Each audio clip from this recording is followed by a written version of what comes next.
Good afternoon. My name is Melissa Mata. I am the Municipal Research Analyst for CML, and thank you for joining us for today's webinar, providing you with an update on the 2023 legislative session.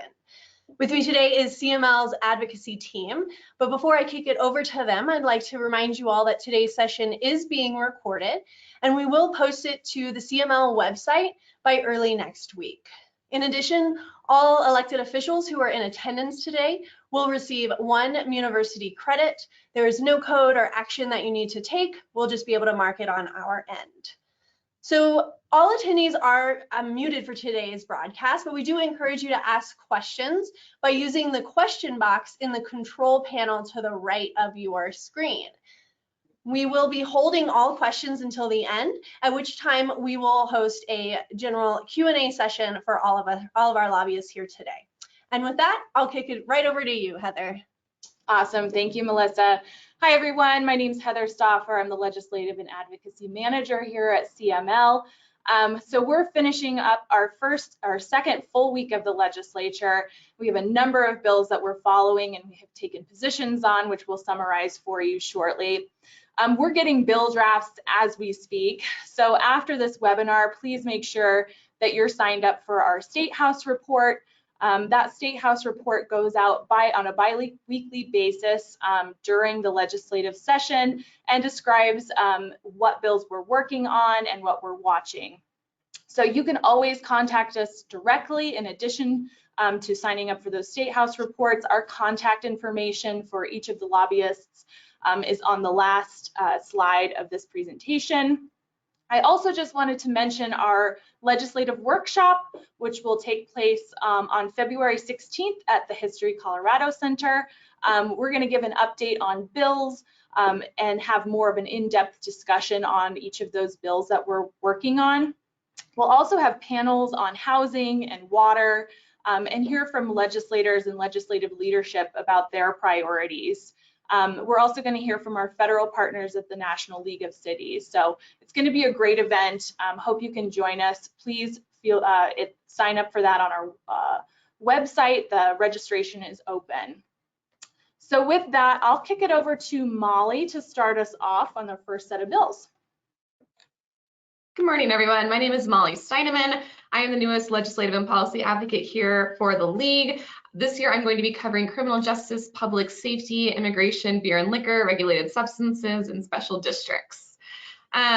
Starting off today, we're going to be talking about some beer and liquor. 2023 does have the potential to be a slower liquor law year. It is a little bit too early to tell at this point, but essentially Governor Polis has convened a pretty broad stakeholder group via executive order, and the purpose of the group is to align and modernize current existing liquor laws.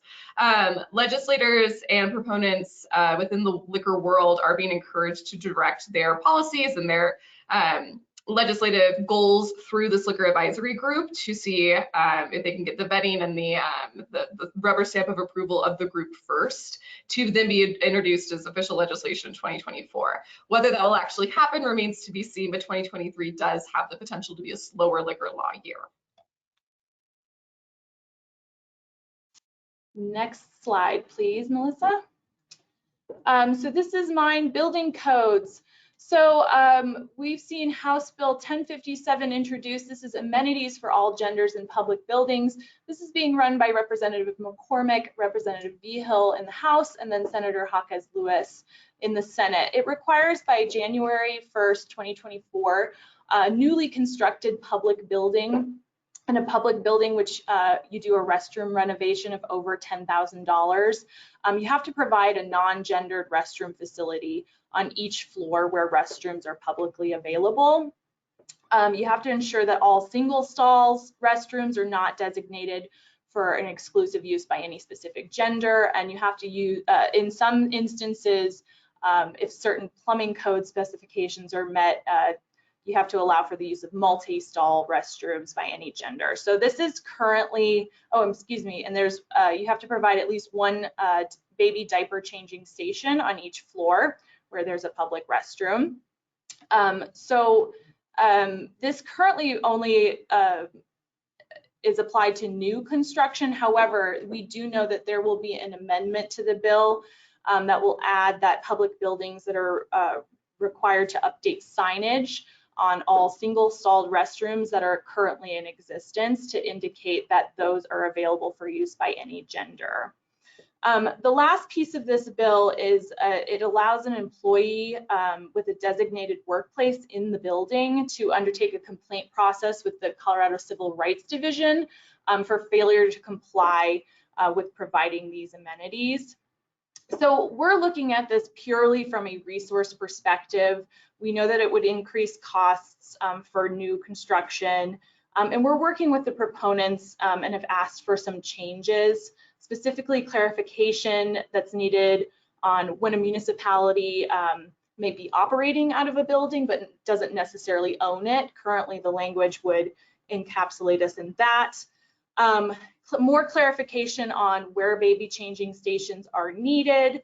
And then we asked the proponents for a process for an employee to file a claim that's similar to other provisions of law, like the prohibition on discrimination, pregnancy, and childbirth, and related conditions there. So we're working with the proponents on issues like that, and we are going to take this to our board in the next week and probably ask for an opposed unless amended position on that. Next slide, please. So Jacqueline Turway, our lobbyist who covers broadband and employment and a number of other issues, is unfortunately out sick today. So I'm going to cover her issues. So this issue, the repeal of the voting requirements from SB 152, the Colorado Broadband Office is actually bringing this bill to repeal those voting requirements that were originally in Senate Bill 152 in 2005. Federal broadband dollars that are coming down are being directed to the state and they've asked states to remove impediments to local governments accessing funds and providing broadband. So the Broadband Office thinks that this is enough, requiring an election is enough of an impediment that they would like to remove those provisions. So we're really supportive of a clean repeal of the provisions of Senate Bill 152.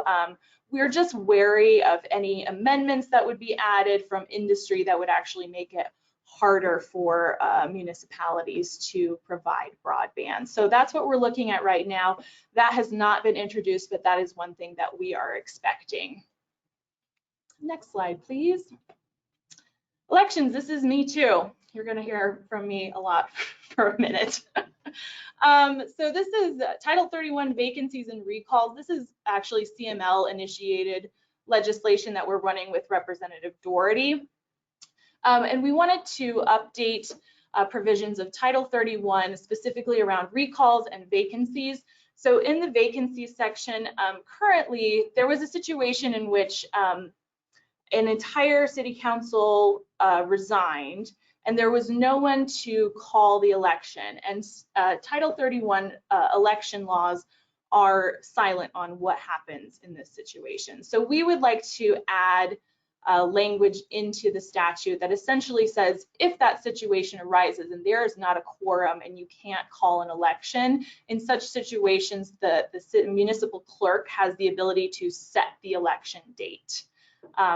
In those instances, I hope that that doesn't happen very often, but in the instance that it does, we would have some language to talk about that.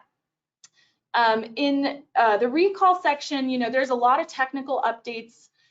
However, the one issue that I think we might hear a little bit more about, it requires the members of a recall committee to be registered electors of the municipality. We've made that change because we've heard from our municipal clerks that there's a lot of outside groups, not from a municipality, coming in, initiating recalls that pretty much always fail. It costs the municipality lots of time, lots of staff time, lots of money. So what we're requiring essentially, if you can't find 3 people, registered electors of that municipality to be on a recall committee, it's probably a waste of everyone's time and resources. So that's part of that, in addition to a number of technical changes. Next, please. Employment, this is Jacqueline's that I will be covering as well.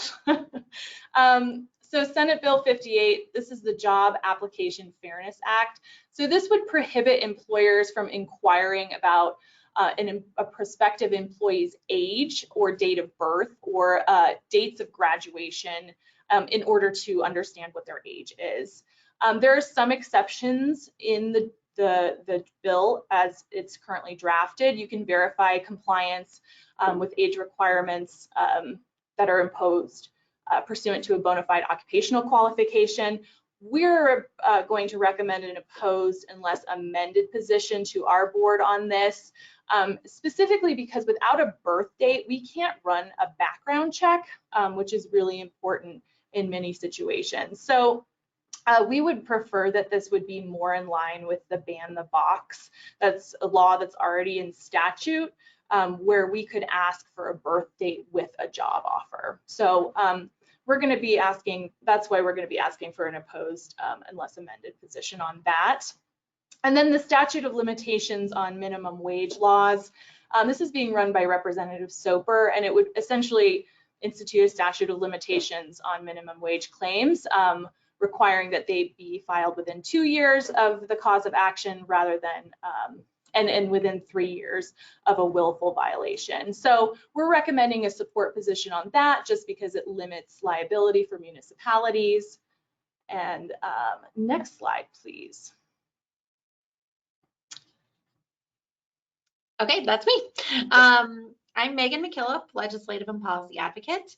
My issues this year are going to be land use, housing, transportation, sustainability, air quality, substance abuse and public health, and municipal courts. So I'll kick it off with a discussion on housing. As most of you probably saw, the governor gave his fifth State of the State this week on Tuesday. And he talked about a lot of things in that speech, but one of the major components of his focus was affordable housing, and how, and we got some ideas on how he would like to see affordable housing created throughout the state. There was very little detail in his speech other than the focus. One of his focuses this year will be on housing. I want to clarify and emphasize that there is not a draft bill from the governor's office or from the General Assembly at this point regarding a overall land use and zoning overhaul. However, from his speech, we can garner that there will be an effort to a certain extent to preempt local government authority over zoning decisions, specifically as it relates to housing. The governor in his speech called for more flexible zoning, getting rid of red tape and bureaucracy, and promoting the idea of use by right for accessory dwelling units, also referred to as ADUs, and as also duplexes, triplexes, and other forms of attached housing. And use by right would really just indicate that local governments or communities would not have any say on whether those forms of housing or structures would be allowed in their communities. They would just be permitted by right. In addition to the governor's speech, we are aware of a coalition of environmental and housing advocacy groups that have proposed several strategies to create affordable housing. And that includes similar ideas that the governor mentioned in his, or referred to in his speech, including use by right of accessory dwelling units and attached housing, creating an emphasis on more transit-oriented development, especially in urbanized areas, a prohibition on local governments from instituting growth caps, and of other various items that would step on local government authority. We are very aware that it's going to be a priority for the governor as well as the General Assembly to do something about affordable housing this year. And we want to emphasize that it is also our priority to help create more affordable housing. And we would like to point to all of the communities that are currently doing this work in creating affordable housing. We also really want to champion the efforts that have been passed in the last 2 years, including House Bill 211117, which was a CML initiated bill that empowered governments to create more affordable housing through strategies like inclusionary zoning. And last year, several bills were passed, including House Bill 1304, which will create the local investments grant and the Infrastructure and Strong Communities grant, providing much needed funding to local governments to create affordable housing and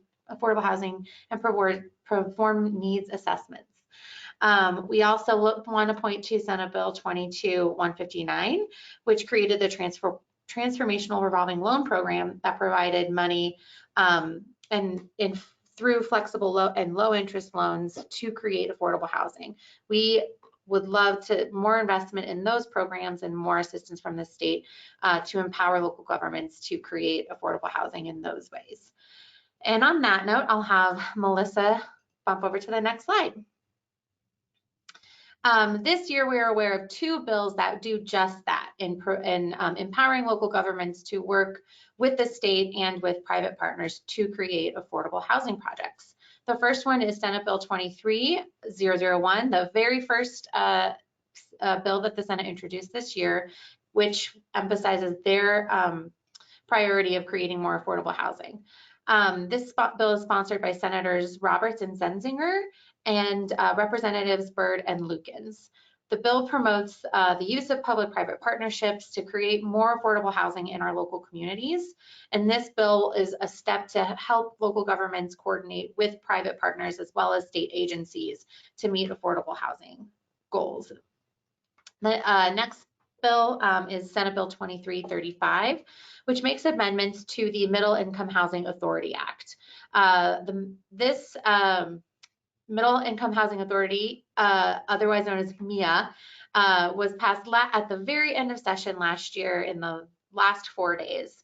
It was created to incentivize the creation of housing for families with an 80% area median income and up to 120% in certain areas, think rural resort areas. And this bill is really geared towards that middle income, what people sometimes refer to as the missing middle housing. It can address workforce housing for teachers, people who work for municipalities or state agencies, and it will help. The goal is to help create that missing middle or fill that missing middle need. So we are seeking a support position on this bill this year, and we are also seeking clarification to ensure that the incentives found in this bill are only applied to housing components of these projects, because some of the projects that do qualify for incentives can be commercial or mixed use developments, and we really want to make sure that the emphasis is on housing generally. And I think we can move on to the next slide from there. All right, so moving towards criminal justice here. To frame this conversation, we will likely see a number of different weapons or gun-related bills this legislative session, but I did want to flag one of the most talked about ones in the media right now, which is the assault weapons ban proposal coming from Reps Spacenecker and Epps and Senator Fields. You've probably seen some social media or just general media coverage of this proposal. What is being workshopped right now and what is being sort of passed around is a preliminary bill draft. We were brought in to offer feedback on that bill draft, but what we've heard from the sponsors is that the introduced version of this proposal is likely not going to be exactly what that bill draft contains. So if you have been following this issue closely, please expect that there probably will be some changes between the draft that's been released publicly and what we will see introduced as the official bill. But essentially what this bill aims to do is essentially ban owning, selling, purchasing, gifting, etc. of assault weapons on and after July 1 of 2023, unless the individual can prove that they had a prior proof of ownership of this weapon before the implementation of this act. What that means is that the individual would have to have something like a receipt a time-stamped photograph. If they registered the weapon, that would all qualify as a prior proof of ownership. What we have determined based on the bill draft that we have seen is that the qualifications for what would be considered prior proof of ownership is actually pretty broad right now. And we anticipate that that will probably be one of the sticking points for many individuals who engage on this bill going forward. Law enforcement, military, government officials who need to be in possession of an assault weapon to perform their work-related duties are exempt from the proposal. We will be taking this to our board. Essentially, the reason why we're going to be engaging on this is, should a law enforcement officer encounter an individual who is in possession of an assault weapon, it would be their responsibility to determine if that individual has appropriate or approved prior proof of ownership. If that individual does not, the law enforcement officer would be tasked with confiscating the weapon, taking it to the agency, storing it there for 3 business days. If the individual who was in possession of the weapon cannot prove prior proof of ownership within that 3 business days, it would then be the responsibility of the agency to destroy that weapon. We'll be engaging on this policy to see if there is a way for us to advocate for an appropriation to cover the cost for law enforcement agencies for storing these weapons and for destroying the weapons in these types of encounters. It's important to note that nothing in the bill is proactive. Law enforcement officers are not asked to proactively go out in search of assault weapons. This is just the steps that law enforcement would be asked to follow should they encounter an individual who is in possession or proclaims to be in possession of an assault weapon. As we know more, we'll definitely be sharing more details on that bill as well going forward. The next one is House Bill 1042. This is the admissibility standards for juvenile statements. This bill probably sounds familiar because it is very familiar to many of you. This bill died very late in session last year, but essentially it would make any statement or admission made during a juvenile custodial interrogation inadmissible if the law enforcement officer knowingly uses deception, unless it can be proved that those statements were made voluntarily. Our legal counsel has gone through this bill and they have flagged a couple different concerning pieces to this, specifically language that says any act of deception prior to the interrogation, which is an incredibly vague and difficult to determine timeline, and the current definition of agent, which is pretty broad and speaks to anyone who speaks during the custodial interrogation. Because of those ongoing concerns, we are going to be recommending an opposed unless amended position to this proposal. Next slide, please. This is a pretty simple and straightforward proposal from Senator Heinrichsen. This bill adds aggravated motor vehicle theft to the POW crimes, which essentially means that any individual found guilty of aggravated motor vehicle theft would be prohibited from possessing a firearm going forward. We are going to be recommending a support position on this proposal. The CML Policy Committee has encouraged staff to engage proactively in any type of proposal that would mitigate and manage the ongoing rates of vehicle theft in our communities, and we believe that this is a very sort of positive step in that direction. Next slide, please. And then moving on just to general vehicle theft legislation, this is another topic that we will probably see just quite a bit of action around this year. Governor Polis has allocated several $1 million in his budget request over the next 2 years towards, in his broader public safety package, towards vehicle theft specifically. And we have already heard from some different legislators who want to focus on this issue as well. So we anticipate that it'll be an ongoing conversation. We're aware of a few different bills. The District Attorney's Council is looking at a proposal that would potentially change the charges associated with vehicle theft.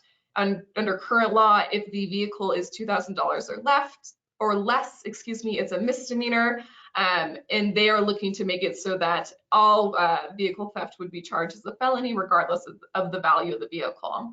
We've also heard some preliminary ideas from other elected officials, including a grant program for local governments to use to get impounded vehicles back for the victims of vehicle theft, and just general interest in engaging on this topic generally. So we are supportive of measures that would mitigate and manage vehicle theft in our communities. We'll be watching this issue closely. Moving on, previous slide, please, sorry about that. Thank you. So moving on then to no-knock warrants. Senator Fields will be introducing a bill this year that would essentially prohibit the use of no-knock warrants and place some limitations on knock and announce warrants. The limitations that we anticipate in the introduced version of the bill for knock and announce warrants is that law enforcement officers would only be able to utilize knock and announce warrants between the hours of 9 a.m. and 7 p.m. unless the judge has very good reason to expressly authorize the execution at a different time. We are still workshopping this one with our various different law enforcement community partners to see what the impacts of a ban on no-knock warrants would be, and to really hear from individuals about what the limitations of hours for knock and announce warrants would be. So we're still considering this one. Next slide, please. And finally, moving on then to regulated substances, we have partnered with some other stakeholders to work on a bill to be introduced in response to the passage of Prop 122, which decriminalizes personal use of psilocybin and sort of sets up the framework for healing centers for natural medicine going forward. Ultimately, our goal with this initiated legislation is to achieve parity with psilocybin and other natural medicine with marijuana at the local level. So we would like to see a pretty significant increase in local control in this proposed legislation as compared to what the voters approved in Prop 122. And that is both on the licensing side of the healing centers, and that's also on the side of the personal use. We are working with some stakeholders who have some other priorities. The Attorney General's office is getting involved in this one as well to look at sort of the criminal aspect of this. But ultimately, our goal here is to have a parity with the local control piece with psilocybin and marijuana. Next slide, please. All right. So House Bill 1032, this is remedies for persons with a disability. So this makes changes to the remedies for a person with a disability is entitled to under current Colorado law, and it changes procedures for administrative processes currently required for claims. We're pretty concerned about that piece. The bill does include places of public accommodation to state anti-discrimination provisions. In addition, it adds emotional distress to the types of monetary damages that a person with a disability would be entitled to.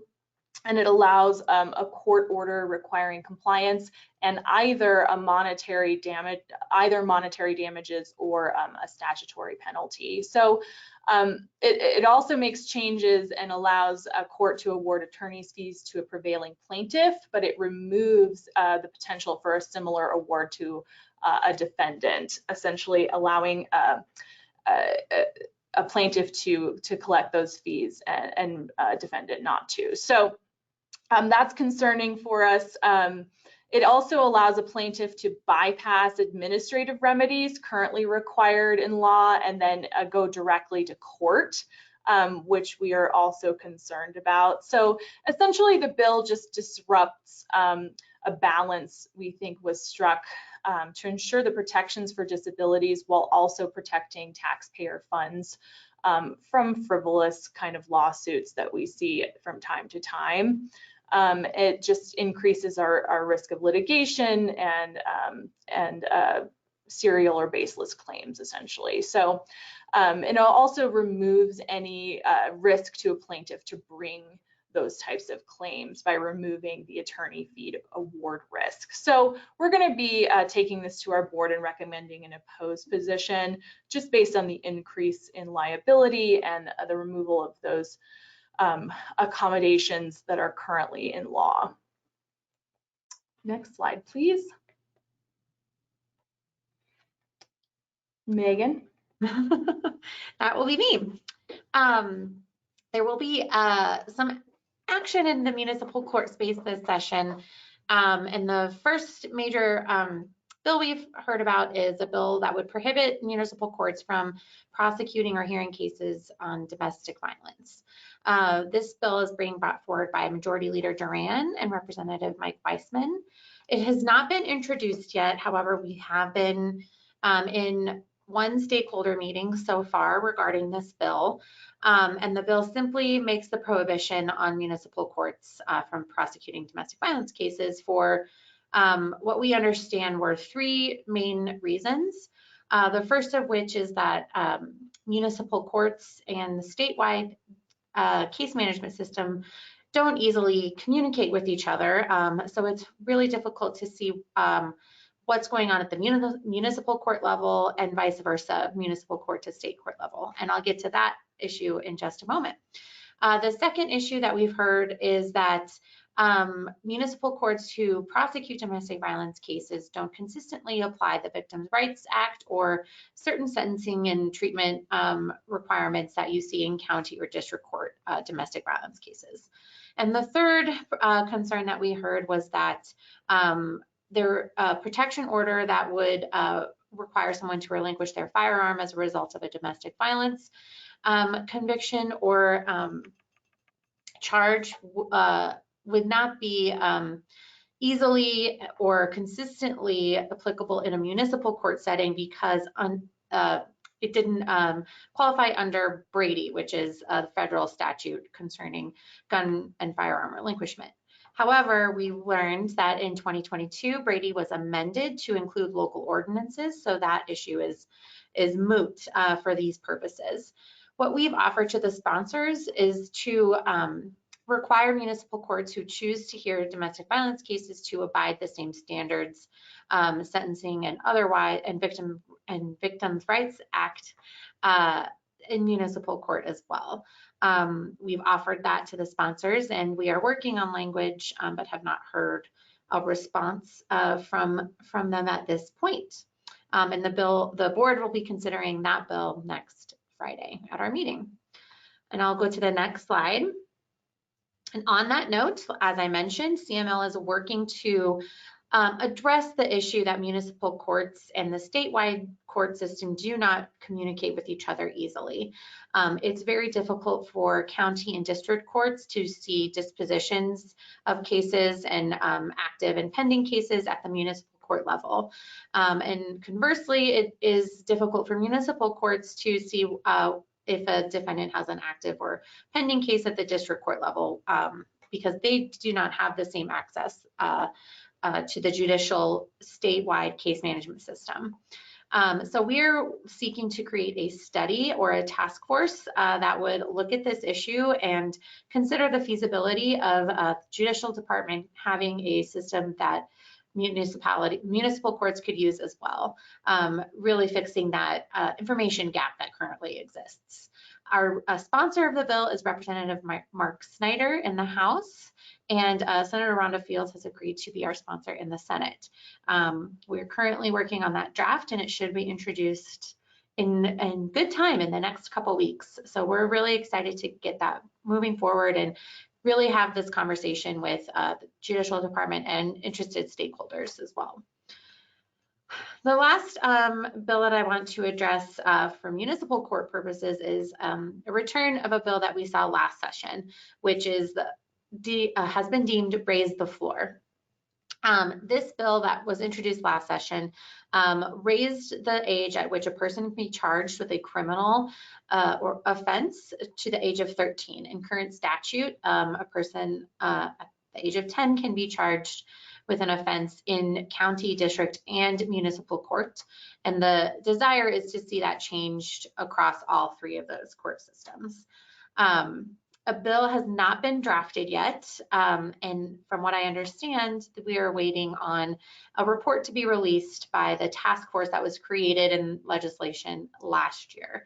And to back up, House Bill 221134, which was the original legislative proposal, was amended to create a task force to look at this issue and to see how these children who are typically charged with criminal or civil offenses, if we're referring to municipal court, can be helped without being seen by the criminal justice system. So that task force met throughout the interim of 2022, and their finalized report should be released at the end of this month. Once that report has been released, we can expect to see a draft of this legislation for the 2023 session. So watch this space. Next slide. And I think it's Heather. Thank you. So Open Records Act reform, you may remember from last session there was talk about an Open Records Act reform bill that didn't actually get introduced due to our opposition to it. However, they have brought that back. This is going to be the proponents of this are the Press Association. It's being run by Senators Hansen and then Representative Snyder in the House. It has not been introduced, but we have seen a current bill draft. So it makes several changes. It loops in the judicial branch to the definition of entities who maintain public records, which is a large change from original KORA statutes. It updates the definition of work product. However, we have not seen what that definition looks like. That's concerning to us because the definition of work product is very well litigated. It's very well defined in our opinion. So, and then the other thing that the current draft does is it carves out fee exemptions for requesters who are deemed to be within the public interest. And they're trying to define what the public interest is. Currently, what I've seen, the public interest includes a media outlet. It includes a research group. It also includes a governmental organization. So if one government KORAs another government, that would be deemed to be in the public interest. So they would carve out a fee exemption for those public entities. And then conversely, they would allow a public entity to recover full costs for KORA requests that are not deemed to be in the public interest, which seems to include everything else. Obviously, this is very problematic for us on a number of levels. It's hard for us to say what's in the public interest, placing a private citizen's inquiry below that of the media. Is that right? I don't know. I think what we have currently, where everyone pays a flat fee and gets an hour for free, is probably the most equitable way to go about that. But they're looking at that. It also makes updates for the timelines to request timelines for requesters who are deemed to be in the public interest versus those who are not in the public interest. It gives us much more time to respond to requests that are deemed not in the public interest, while it gives us up to 7 days to respond to requests deemed in the public interest. It also further just clarifies that a custodian can't charge a fee for providing a record within a digital or electronic format. So if we have an electronic format, a record in electronic format, we can't charge a fee for just sending that to them. There are not many municipalities who currently do that. So among things, we're not as concerned about that provision. I will say that I have heard just very recently from the Press Association that they may scrap this whole idea and go back to the drawing board on this idea of what's in the public interest and fee exemptions. So I'm going to wait for a new draft to really pass judgment on what they're doing. But this draft obviously had a lot of concerns for us. Next slide, please. Okay, so far this year, we've really only seen one bill concerning sustainability, and specifically in the waste diversion space. Our friends at Colorado Counties, Inc. are running a bill that would help local governments to address environmental and public health concerns from recently or previously closed and rural landfills. The bill would create a new grant program within CDPHE, the Department of Public Health and Environment, that would provide funding for environmental remediation, maintenance, and mitigation of these concerns. A bill has not been introduced yet, but that should be forthcoming, and CML will be a supporter of that legislation. Next slide. All right, so taxation, this is one of Jacqueline's bills. House Bill 1017, the electronic sales and use tax simplification system. CML is supporting this bill. It's part of an effort to simplify the SUTS system with multiple updates. One notable piece in this, with the exception of charges for payments by credit card, the bill does prohibit the department from imposing a convenience fee or any other type of fee of charge, rather, for a payment through the SUTS system, and which would pass those charges on to the local taxing jurisdiction. So we like that piece of that. There will be changes to this bill as it moves through the process due to the fiscal note. And so we've asked our sales and tax committee members to provide feedback on those changes they'd most like to see remain in this bill as it moves forward. So we'll keep you updated on changes to this bill as it moves forward, but as I mentioned, we are supporting the bill as it is currently drafted. Next slide, please. Okay, in the transportation space, and this touches on public safety a little bit as well, we are aware of a bill that will be introduced this session to expand the use of automated vehicle identification systems, otherwise known as AVIS. This issue was examined by the Transportation Legislation Review Committee over the summer, and they opted to not move forward with a committee-sponsored bill. And instead workshop the language a little bit due to some of the concerns that we had with the language that we saw. The last draft of the bill included provisions that would be burdensome on cities. And our biggest concern was the provision that would require cities to limit the use of revenue from citations from photo radar or red light cameras to just public safety or transportation projects.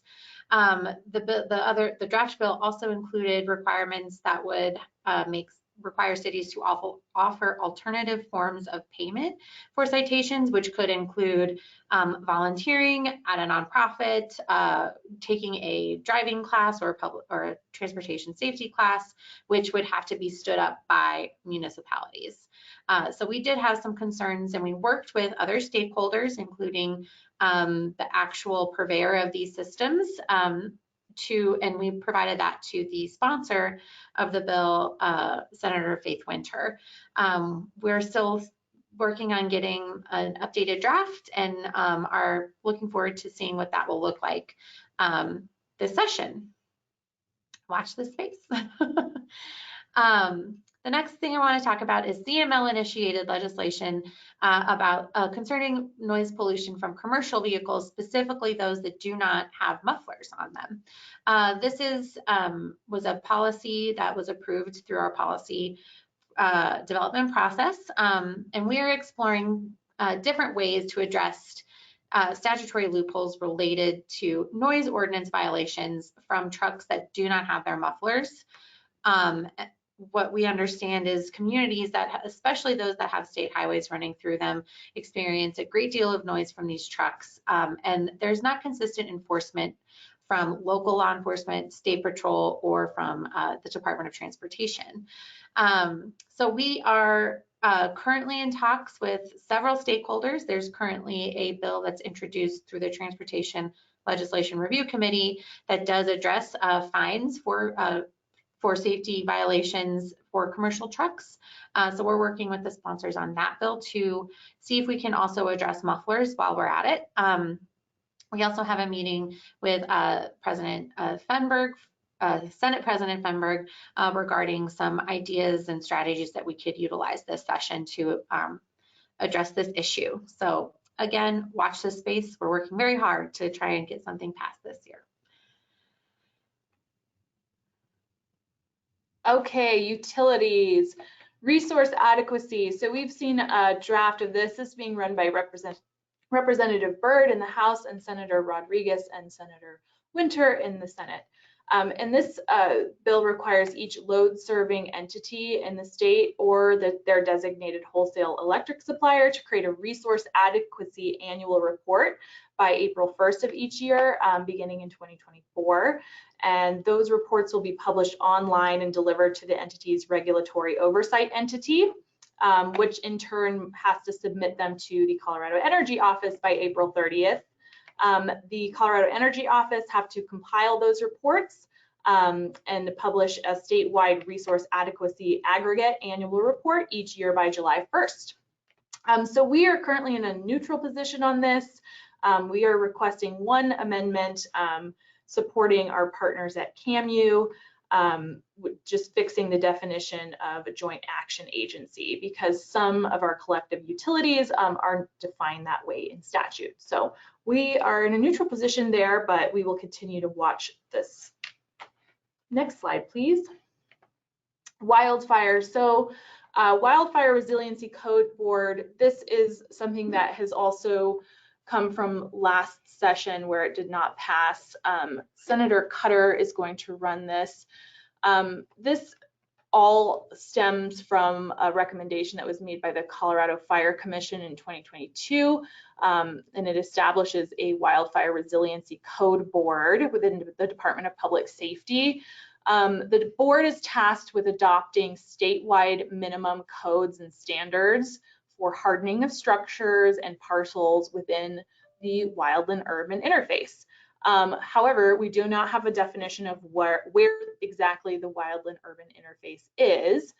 So the board is also tasked with defining where the WUI, as it's called, is located and areas that are included within it. So local governments who are considered within the WUI would be required to adopt codes that meet or exceed those minimum codes adopted by the board, or if they already have codes in place, they can petition the board for a modification of the codes. We have a lot of concerns with this, just the vagueness of what will be required. We don't know who will be included in the WUI, and that makes us very nervous. And the petition for a modification of the codes is not well laid out what will be accepted. It seems like we will have to go ask for a modification of the codes on a regular basis. And then just in general, you know, building codes are under the purview of local governments. So placing a mandate on local governments here is concerning. We are in an opposed unless amended position on this bill currently. However, it has not been introduced yet. Next slide. So water, you know, everyone is talking about water.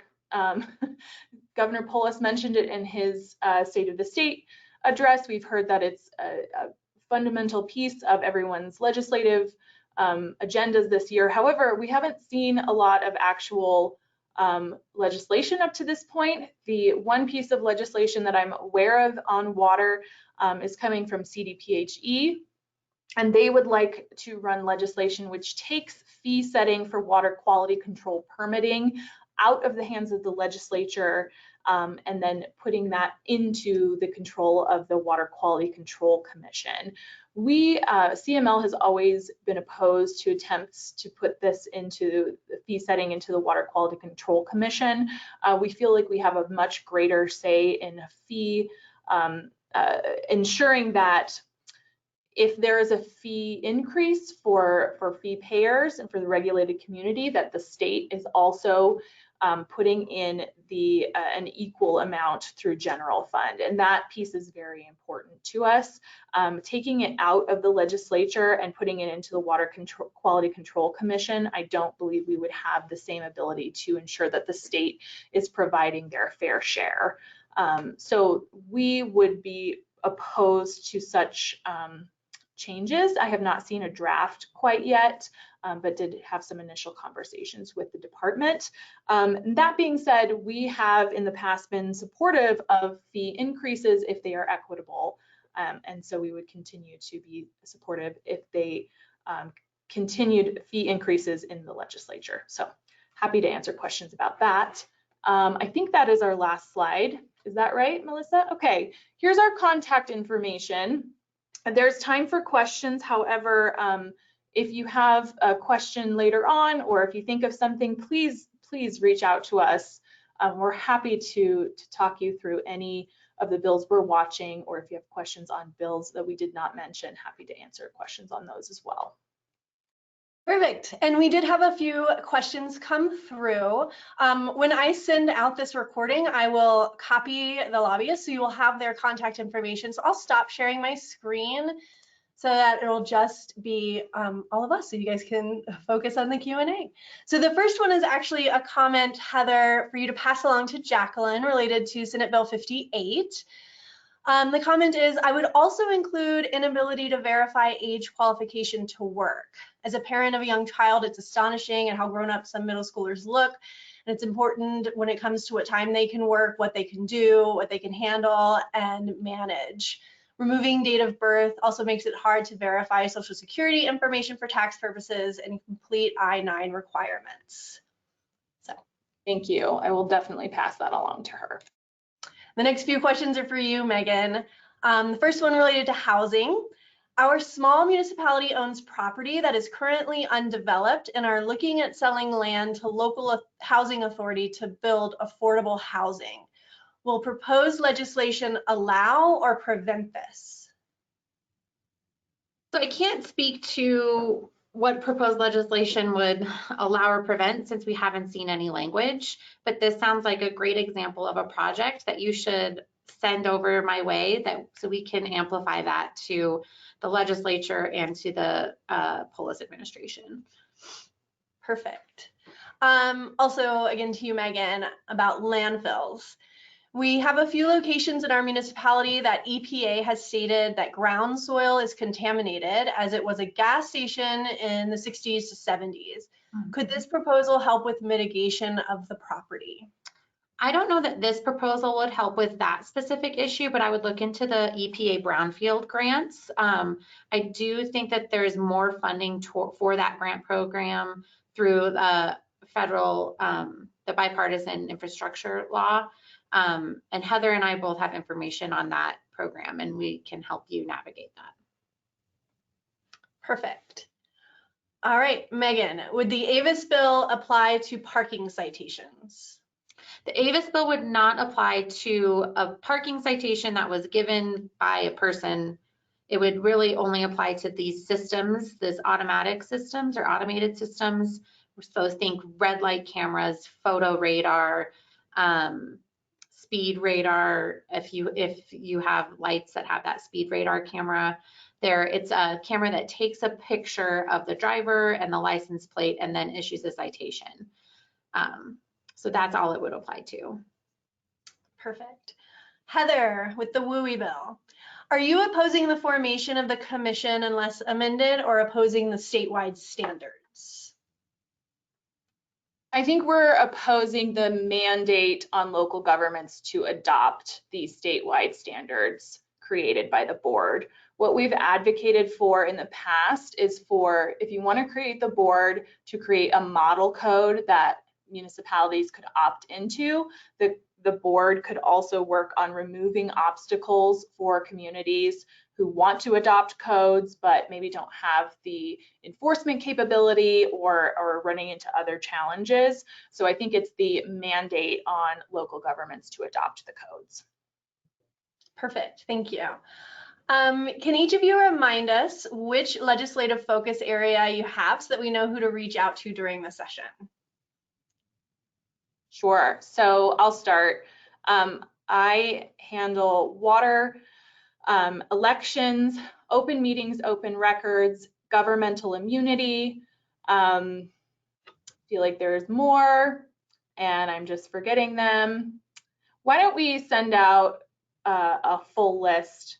Oh, but actually I have my list right here. Oil and gas, and wildfire, as I just mentioned, natural resources and environment, and building codes. Thanks.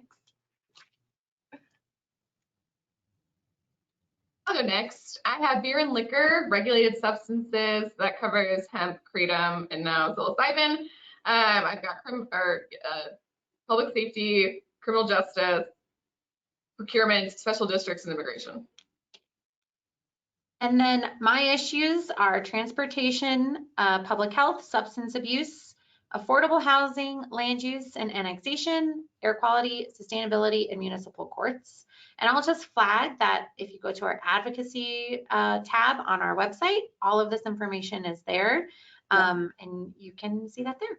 Yeah, and I'll just mention that Jacqueline, who couldn't be with us today, she covers employment and labor, economic development, retirement and pensions, taxation and fiscal policy, historic preservation, lottery and gaming, municipal debt and finance, telecom, broadband and IT, and utilities.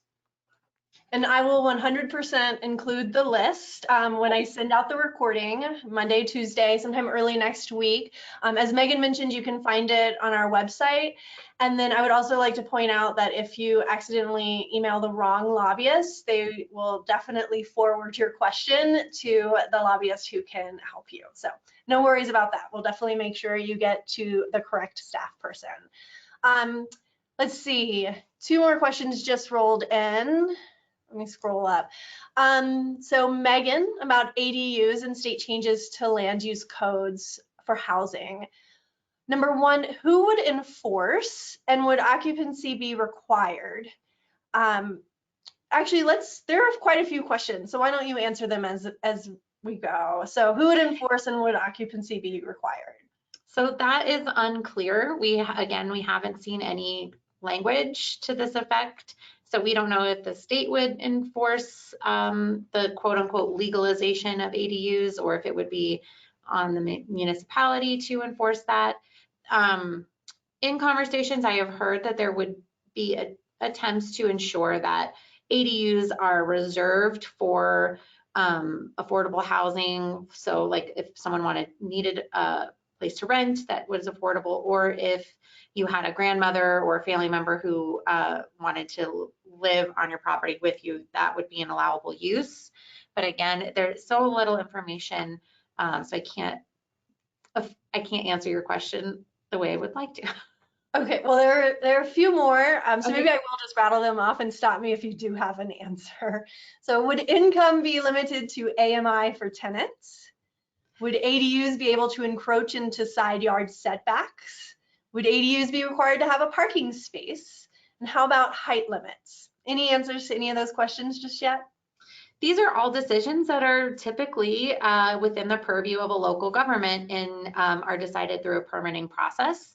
I think the idea is to remove the local government from that decision making, and that's one of our greatest concerns.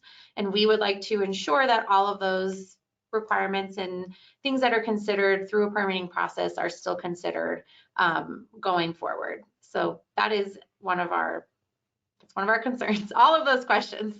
Okay, perfect. And then she did follow up with a statement about their experience in Aspen, as they no longer allow ADUs, in that they just end up being extra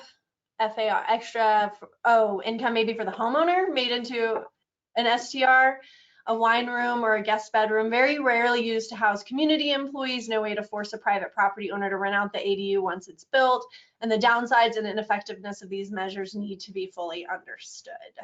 So. This is a concern that we have raised in our conversations with staff of Governor Polis. So we are very aware of that issue, and if ADUs are required to be allowed, then we would want to have some guardrails to that effect. Perfect. And it looks like we have just one last question. Does CML have a position on construction defect reform?